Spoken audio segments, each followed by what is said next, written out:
The courthouse steps were still wet from an early morning rain when she walked out with nothing in her hands, except a thin brown envelope and a face that looked like it had aged 10 years in 1 hour. The divorce had ended exactly the way her marriage had lived its final months. Quiet, cold, and empty. No shouting, no apologies, no last looks back.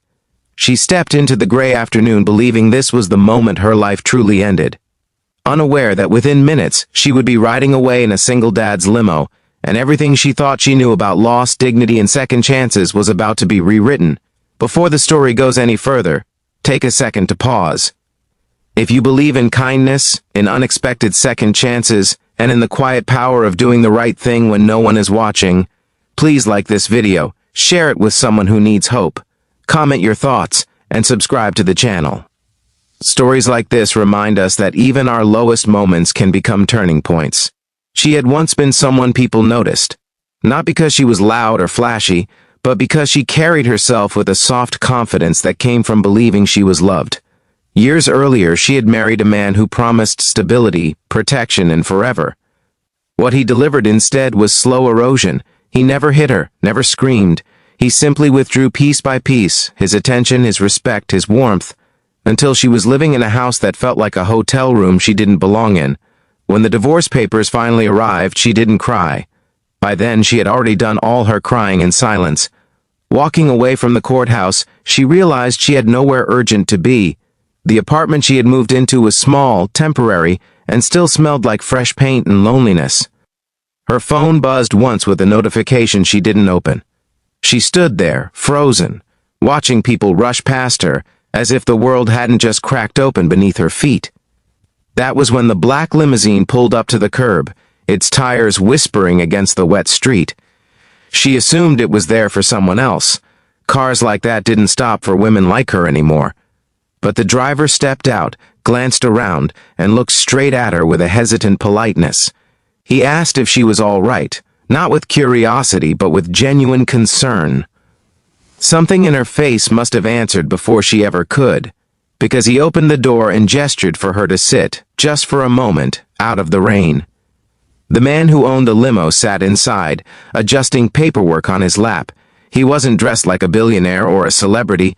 He wore a simple suit, slightly wrinkled, and his eyes carried the tired kindness of someone who had responsibilities far heavier than money.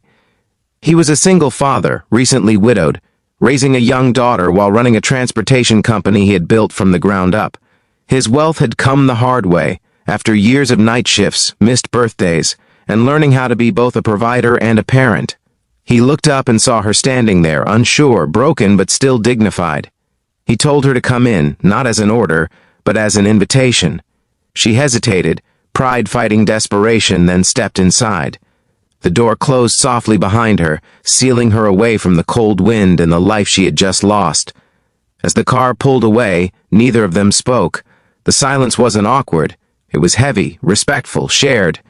She stared out the window as the city blurred past, feeling something unfamiliar stir in her chest. Not hope exactly, but relief. For the first time in years, she wasn't expected to perform, explain, or justify her sadness. She was simply allowed to exist.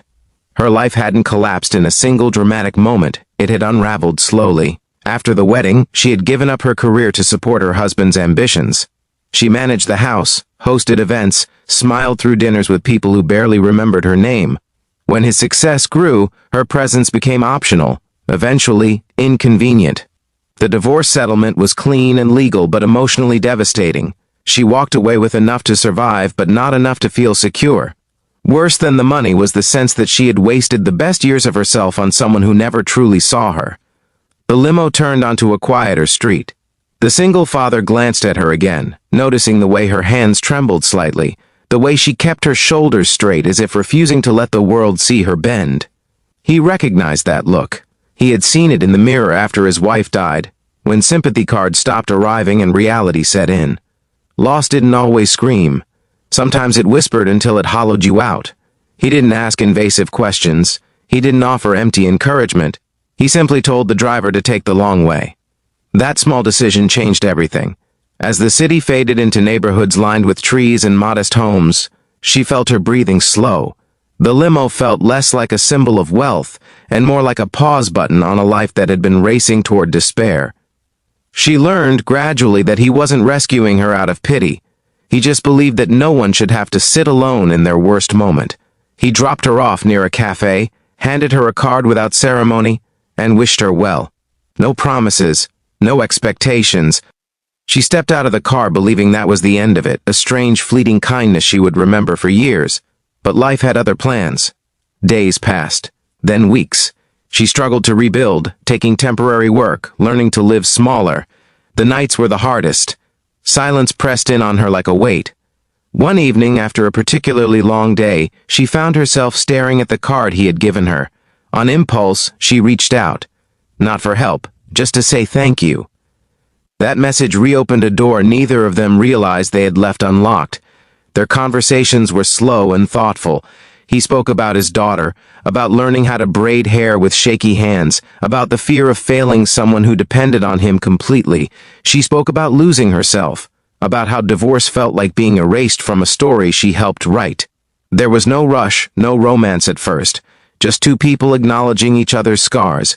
Over time, trust grew. He admired her resilience, the way she refused to become bitter. She admired his humility, how his success never outweighed his humanity. She met his daughter eventually, a bright-eyed child who clung to her father's hand and smiled without hesitation. Something inside her healed in that moment, not because she wanted to replace anyone, but because she felt useful again, needed. The past didn't vanish.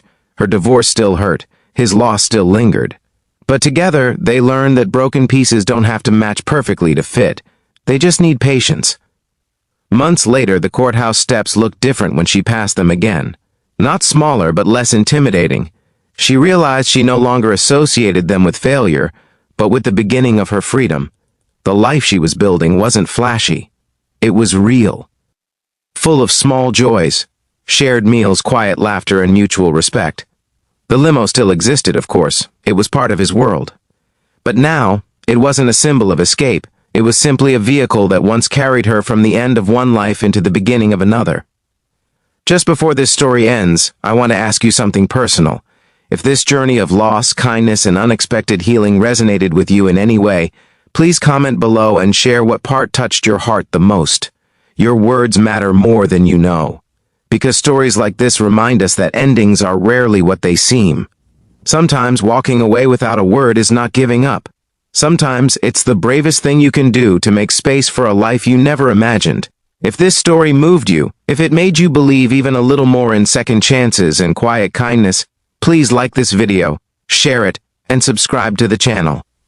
Your support helps keep stories like this alive, and somewhere out there, someone watching might need this hope today.